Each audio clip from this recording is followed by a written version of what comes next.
In the upscale neighborhood of Riverview Heights, Elizabeth and Richard Collins were seen as the epitome of marital success. Elizabeth, a striking woman in her mid-30s with an impeccable sense of style, was known for her charm and poise. Richard, a successful lawyer in his early 40s, was admired for his wit and generosity. Together, they appeared to lead the perfect life in their luxurious home, complete with elegant dinner parties and a calendar full of social events. But beneath the veneer of their perfect life, cracks had begun to form. Elizabeth's days had grown monotonous.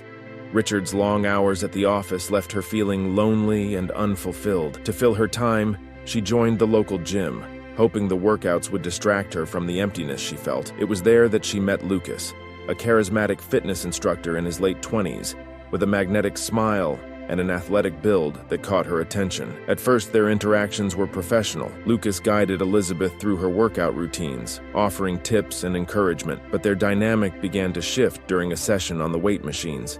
Lucas, standing close behind Elizabeth as she adjusted her form, placed his hands on her waist to guide her. The contact lingered just a second too long, and their eyes met in the mirrored wall before them. Elizabeth felt a rush of excitement she hadn't experienced in years. A week later, during a yoga session, Lucas offered to help Elizabeth with her poses. As she stretched into a challenging position, he knelt beside her, his hands lightly supporting her back. His voice was soft, and his proximity sent a thrill down her spine. When their hands brushed as she adjusted her mat, Elizabeth felt her heart skip a beat. Their next encounter was during a cardio workout. Elizabeth struggled with a new machine and Lucas stepped in, adjusting the settings while standing close enough that their shoulders touched. "You're doing great," he murmured, his tone low and intimate. She laughed nervously, her pulse quickening. After the session, Lucas invited her to grab a smoothie at the gym cafe, and what began as friendly conversation turned into a deeper connection. Their flirtations culminated one evening when Elizabeth stayed late after the gym had emptied. Lucas offered to walk her to her car,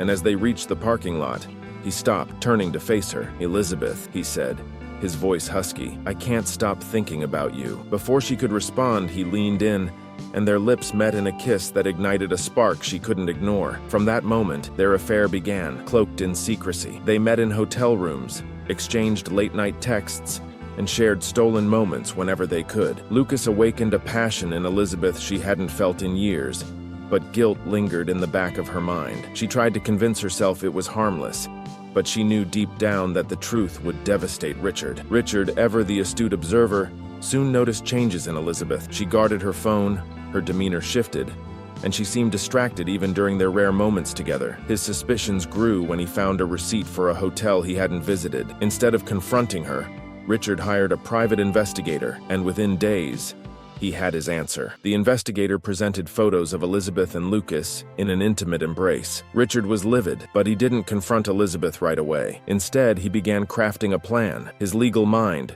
sharp and calculating, devised a way to punish both Elizabeth and Lucas in one devastating move. One evening, Richard surprised Elizabeth with a romantic dinner at home.